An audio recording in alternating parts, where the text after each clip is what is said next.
Hello and welcome to another edition of Critical Q&A, the show where I answer your questions based on what you've left for me in the comments section of my Q&A videos or have sent to me by email at askchrisshelton@gmail.com. I am really excited about the podcast that I put up this week. It was a talk with Jeffrey Augustine about Scientology whales, and we talked about a recent scandal involving a group called GPB Capital or GBP Capital, and a Scientologist who was kind of up to his ears in trouble right now. We'll see whether, how that pans out. We also talked about Grant Cardone here and there and some other things. So I would highly encourage you to check that podcast out. It was a good, beefy, long talk, and I think we covered some things that you guys are going to be very, very interested in. And I've also already recorded my 200th episode this coming up week, which I will be editing. Very awesome guest who I'm going to totally not tell you who it is, but I think you guys are going to be very, very pleased with that podcast as well. And I just wanted to throw out another shout out to my Patreon supporters who have signed up this last week. It has been awesome. Your support is amazing. Thank you very much. And everyone who supports my channel, I want to thank you guys from the bottom of my heart. It really does mean a lot, and it really does make a difference in my life. And finally, I just wanted to throw a little reminder out because I don't do this very often anymore, but I do have merch for sale also, and I wear it most of the time, not all the time here on the channel, so you can check that out. The link is below. It is a Spreadshirt store, and it is shop.spreadshirt.com/ChrisShelton. So without further ado, all the plugs being plugged, let's go ahead and get on with your questions. Leanne Ross. From what I understand, Scientologists are willing to put up with harsh conditions and terrible treatment because of the urgency to save everyone by clearing the planet. The reason Scientologists give all their money to print books to spread the word, build giant buildings, and train auditors, etc., is to clear the planet. If this is the case, I would think that the last thing that Miscavige would want to do would be to clear the planet. What would he be able to use to keep people motivated and, more importantly, keep giving him money if he stood up and said, "Well done, we did it"? Are there any instructions from LRH about what to do after the planet is cleared? Is there some next mission that would require people to continue giving all their money to the Church of Scientology? Do you think LRH actually really thought, believed, and/or intended that the planet would ever be cleared, or was it just something to get people excited about so they would listen to him and do what he said? Great question, Leanne. Okay, so a couple things. First thing is, yes, it is expected by Scientologists. They literally do believe that the world is going to be cleared, and this is a message that Hubbard started pushing as a promotion, marketing, rile them up, get them going, motivational, sort of inspirational sort of thing. I believe, if I recall correctly, I remember him saying in an issue at one point that it was somebody else's idea. This clear the planet thing had come along from someone else, or at least that was kind of the impression that I got from what he said. But it was a banner, it was a rallying cry that everybody could get behind, and it was definitely a motivating force behind uniting Scientologists behind something bigger than themselves. And if you think about that for a second, you can see the power of something like that to a group. It takes it from a self-help group, a sort of selfish, narcissistic, it's all about you, and it's only about you, for every single individual Scientologist, and it makes it into something grander and more scaled and more amazing. And that is as actually kind of a little bit of genius, when you think about it, because who wouldn't want to get on board with having a cleared planet? Everybody in this condition where they are no longer irrational, no longer prey to their fears and stresses and anxieties and personal issues. And, one imagines a world of logic and reason and rationale and calm and tranquility and everybody just kind of getting along in a general sense. Hubbard never sort of put out any kind of, dare I say this, any kind of Marianne Williamson sort of vibes, right? It's all about love. I shouldn't really rag on her because her intentions sound good, but you know, not exactly what we need right now. Anyway, getting back to Hubbard here. So yeah, so that is a thing. And I don't think Hubbard ever really imagined, and I really am positive that David Miscavige has no plans or concept at all that the entire world is actually going to become cleared within this lifetime. I mean, that was one of the, when I started realizing for myself, I've said so many things that are, you know, that got me thinking when I was a Scientologist and a Sea Org member, and I started, and there were a lot of things along the road that sort of started waking me up to the realities of what I was involved in, the money scamming and the fraud and the physical abuse and the emotional abuse, all of those things, and the lies and the hypocrisies, all of those kind of started waking me up. And one of those points was confronting the magnitude of what we kept talking about. You know, we kept saying we're going to clear the planet, we're going to clear the planet, it's going to happen this lifetime. Well, you know, Scientologists are great, obviously, at denialism and, you know, in other words, not facing reality. And the sheer volume of the task at hand is far more overwhelming than any Scientologist is dealing with or confronting. I mean, these guys get off on having like 5 clears made in a week. Oh my God, there were 20 OTs made at Flag this week, as though that's statistically relevant in any way when you're facing a population on this planet of, you know, billions of people. Mike Rinder has done many times, has made fun of this kind of nonsense, because when you run these numbers, then it means in about, you know, 30 million years we'll have the planet cleared, right? So, you know, they're really, it's all just kind of this pie in the sky thing, but it's still, as irrational and unreasonable and silly as it all is, it's still a rallying cry, and it's something that people do get excited about in Scientology. So, you know, you got to have dreams. You got to dream big, right? As even as Hubbard said, you know, you hitch your wagon to a star, and you know, off you go. Now, as far as any instructions about it, there's really only one place in all of Hubbard's work that I can think of right now, at least, where he actually talks about what happens when this planet Earth is cleared. And this is where it's in a L. Ron Hubbard Executive Directive 339. It's been revised, so it's 339R. This is one of the most famous issues in all of Scientology, I believe, for this reason. He talks in there about Target 2. He says, you know, we'll all make this thing happen, and we're going to clear this planet, and then we'll go on to Target 2 and clear another one. And eventually, many years down the line, we will have this entire universe cleared, impervious to the traps of yesteryear, and we will all move forward as, you know, full OTs. So that's kind of the picture that he painted for everybody. And so Target 2 became this sort of nebulous idea of the next planet and the next one and the next one. Actually, I should say there was something else too, and that was a technical training film which talked specifically about how this would be done. It was the title of the film was Why TRs? Question mark, right? Why TRs? TRs, of course, being training routines, and the communications course, which we've talked about ad infinitum. Hubbard said that communications course would be your frontline entry point into different civilizations, different planets, different cultures, even different races, different body types, because communication is universal. There is, you know, between living beings, you have to communicate. You have to somehow get your ideas across to them, and they have to somehow get their ideas across to you if you're ever going to actually, you know, have a living organism, a multicellular organism. Of course, it's going to have some method of communication.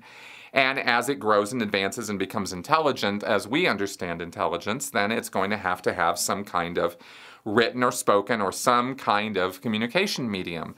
The TRs address communication, Hubbard believed, at their most fundamental root core, right? Confronting another individual, getting a communication across to them, receiving a communication back from them, etc., etc. So he said in this training film, he showed a kid, like a young man, showing up on this other planet, maybe born there because he arrived there spiritually or thetanically. I love using that word. Like he goes OT here on Earth, and then he goes off and zips off to some other planet where they have some primitive civilization. And what they showed in the film was a fairly primitive society, rudimentary mechanical ability, but mostly kind of living out in the desert and dressed like desert nomad kind of thing was how the film was sort of created. And this kid comes along who is this full OT, and he starts teaching people the communications course. He starts teaching them TRs. And by this, they all get on board with this idea that he knows things that they don't know that they could really use. He also said in the film that you'd have to figure out how to get an e-meter created, because you're going to need one of those. And they had a scene of this mechanical guy sitting there with the kid, and the kid's got these drawings, and he's showing him how he wants this e-meter made.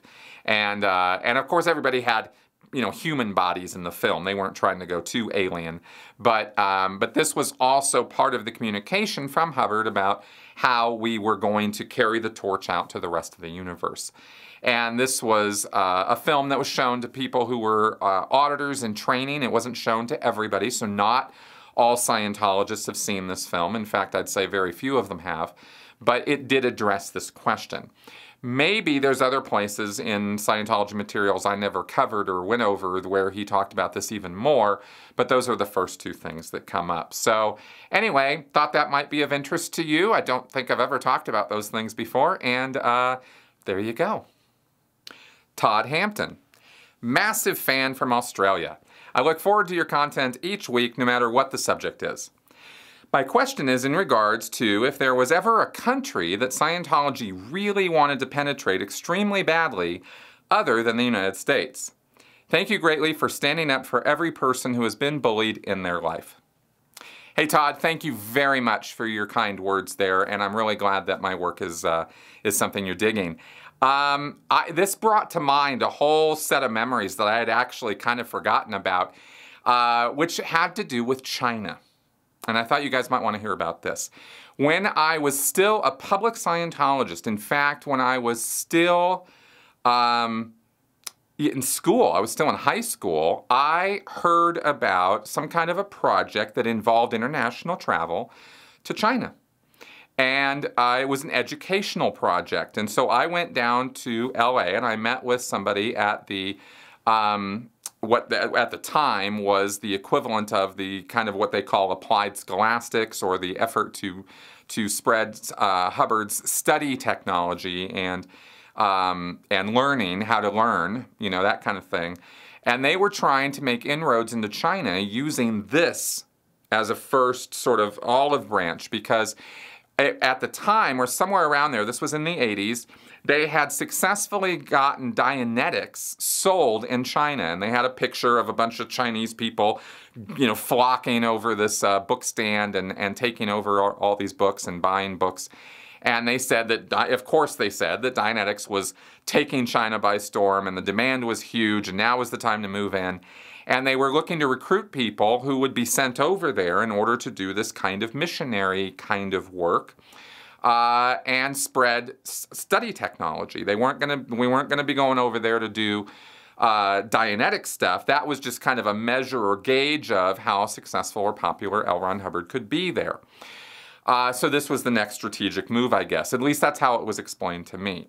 Well, clearly I did not take them up on their offer. I thought it was a little too scary, the idea of going to a foreign country like that, especially China, as a teenager. And believe me, I would have been, total fish out of water. I would have just been in way over my head, and that would have not been a good thing for me to do when I was 16 years old.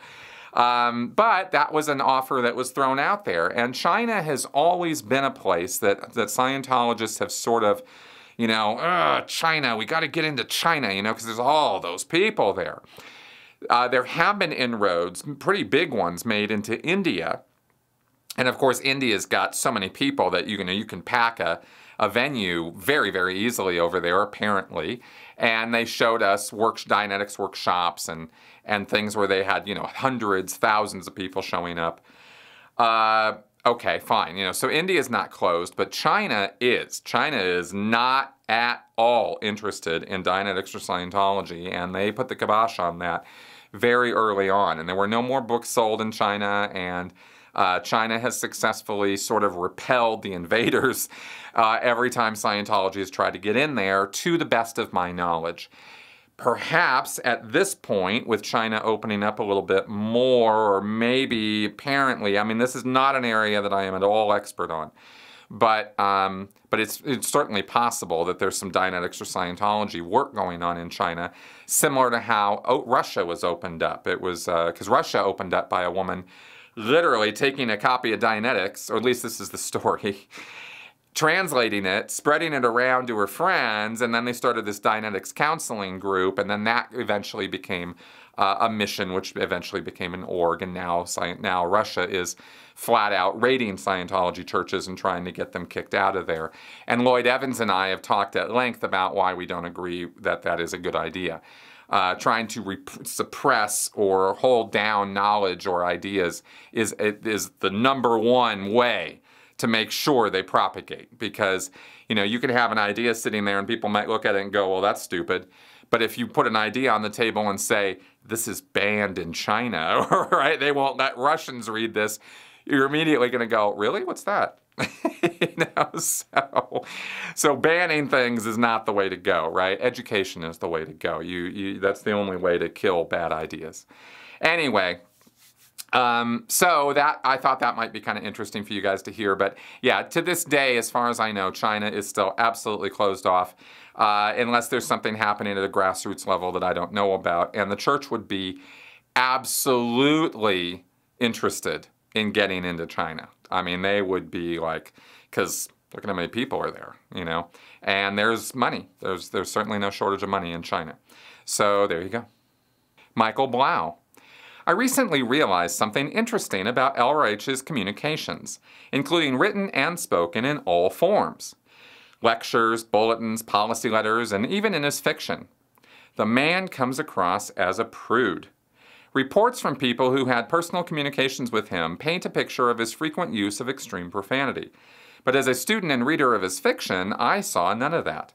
From Battlefield Earth and even Mission Earth, the most extreme expression was diseased crap. The words damn and hell seemed to live at the boundaries of his profanity.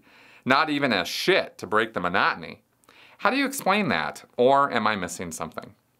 Thanks, Mike. Okay, well, first off, I mean, lots of things here. First off, one, Hubbard came up in the pulp fiction era of the 1920s and 30s. They were not, as far as I know, swearing up a storm in those pulp mags because there were kids reading them. So I think they had some kind of general guidelines on the language that they used. I could be wrong about that, but certainly Hubbard's fiction from that time forward, and many, many other authors that I know of who came out of the golden age of science fiction were not writing Quentin Tarantino screenplays, right? Laced with tons of profanity and even tons of off-color references and violence and things like that. That all being said, Hubbard actually had a pretty dirty mind, and he didn't mind throwing it around, right? He, for example, in the Mission Earth series, I remember sex scenes. There were BDSM was portrayed in the Mission Earth series. I mean, there was this crazy lady who takes a cheese grater to Sultan Grace, right? And there's a sex scene between Heller and Countess Crack. Now, it's all behind closed doors, so you're just hearing it, but it's not, Hubbard was not writing in a prudish style, I don't think, and putting that kind of stuff together. But the language he used, he set it all up so that there were a lot of bleeps. Remember that? All through the Mission Earth series? All the bleeps being that the robot who translated all of Sultan Grease's notes and manuscripts from his prison cell, he was lacing them with profanity, and people were talking profanely, but they were always bleeped out, right? So, you know, I think that's just a reflection of the times that Hubbard grew up in and came up as a professional writer in. And I just don't think he thought that it was necessary for his storytelling process. You know, I don't really know a whole lot about what Hubbard thought about his storytelling process because I'm pretty critical of his writing. But on this count, you know, it's pretty understandable. And no, Hubbard was not a prude. The man could absolutely swear like a sailor. He actually bragged about it. And also, I remember one woman who had gone and done the L rundowns, or one of the L rundowns at Flag. And she said that there was a specific rundown having to do with the second dynamic, which has to do with sex and family. And she said that this assessment got done on her that apparently was an LRH assessment. I don't know, because we don't really have the full L materials for all those rundowns leaked out of the church. We just have what's written down from people's memories.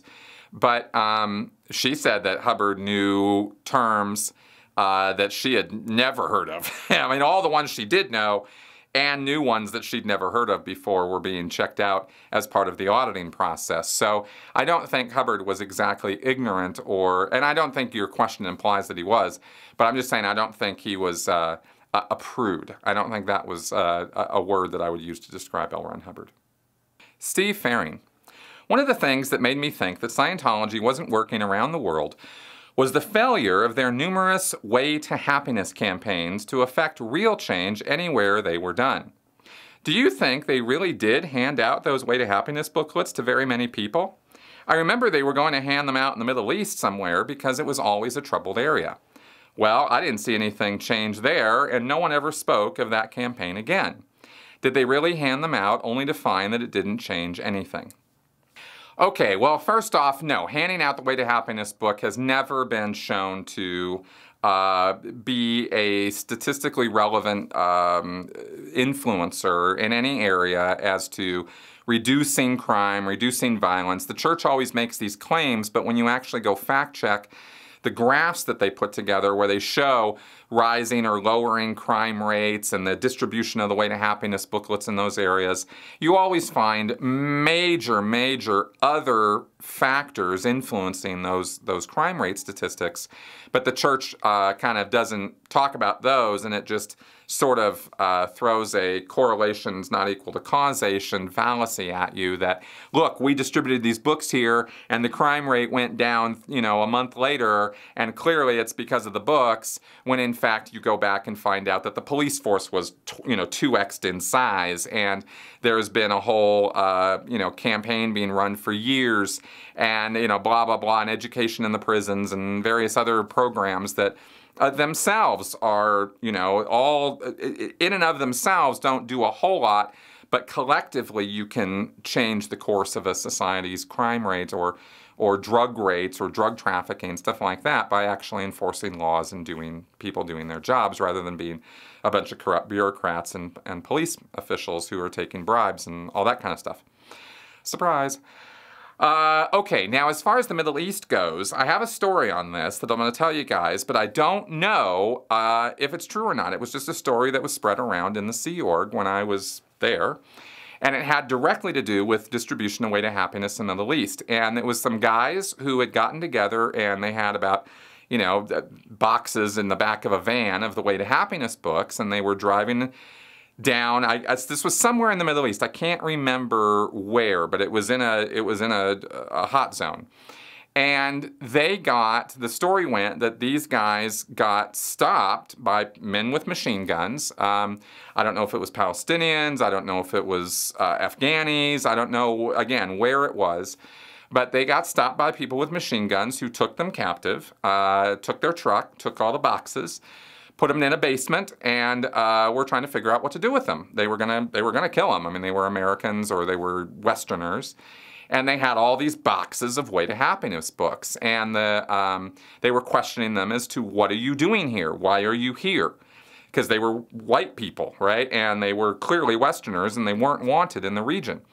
And the answer was, well, we're passing out these books. And they were like, no, that's just total horseshit. You're not here passing out these books. We think you're spies. Prove us wrong. And they, said, well, no, really. They talked very convincingly. And they said, read the book. Look at the book. It's the Way to Happiness book. It's from L. Ron Hubbard. We're here to try to help. We want people to, get along and follow this nice moral code. And is there anything wrong in the book that we're putting here? I mean, do you see, look at it. And they kind of scratched their heads, the Middle Easterners, and they kind of went and looked at the book and were like, well, there isn't really anything wrong with this, and we don't really have any proof that you guys are spies. You say you're distributing these books. Well, all right. And eventually, after a couple days, I mean, they actually did hold these guys captive. Again, this is all just rumor. I don't know if this actually happened. But they held him hostage for another day or two, and then came downstairs, a leader or somebody came down and said, with the book in his hand, all right, we're going to let you go. Good luck. And they put him back in their van with their boxes. And of course, the punchline is that they kept one of the boxes of books for themselves.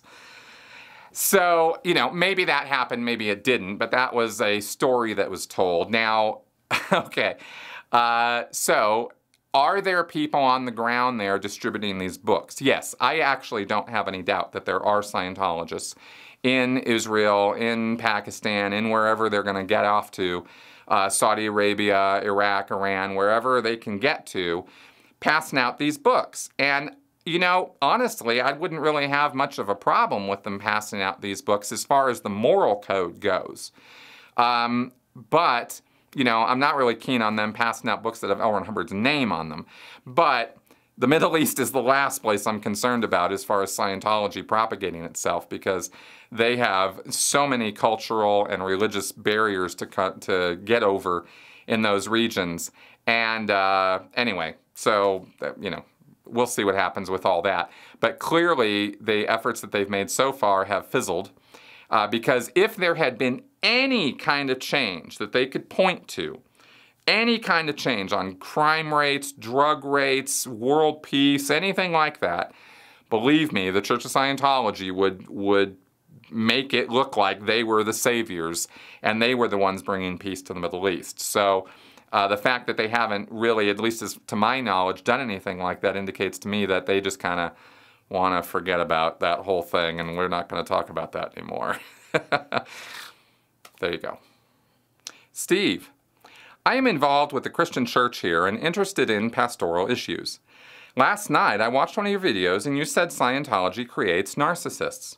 There are a few books written about narcissists in the Christian church. One recent one is Let Us Pray. It reckons 39% of the pastors in the United Methodist Church in Canada have narcissistic personality disorder. The Christian church seems to be a haven for people with such a disorder. Do you think it applies to all religions or just those with positions of power and control? Also, when does a Christian church become cultic? What would the warning signs be? In the USA, you have many denominations with what seems little accountability, so it's easy for a charismatic pastor with NDP to turn a church into a cult. Your thoughts? Here's my thing about this, is I don't think that it depends on the type of group or the purpose of the group to determine whether a narcissistic person could take charge of such a group, or whether it is more or less common in religious groups versus non-religious groups. Because the thing about cultic activity that we've talked about at length here is that it's not dependent on the reason why the group is together in the first place. Any group is susceptible to cultic influence or activity, and any group is susceptible to being taken over or founded or run by a charismatic leader who's also suffering, as you mentioned, from narcissistic personality disorder or worse.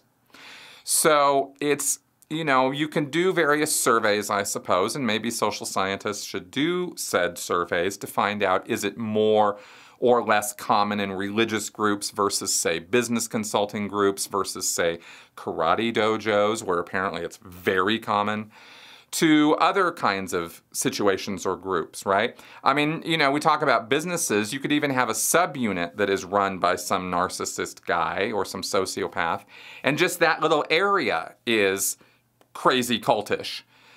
Meaning that there is this abusive relationship that exists between the leader and the followers or subordinates, and they have this sort of sick little codependent relationship going on.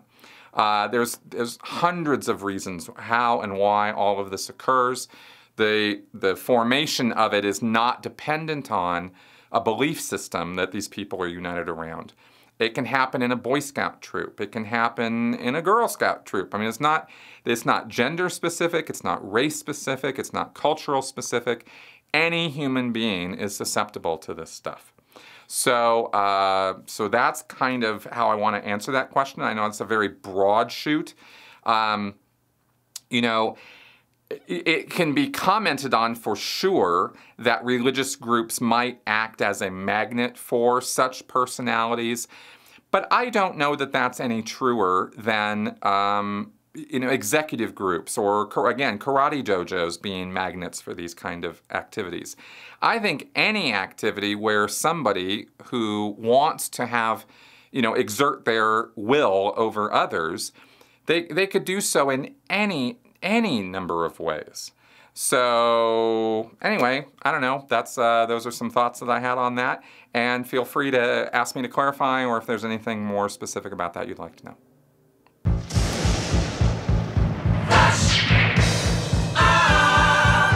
All right, it is time for some lightning round flash answers.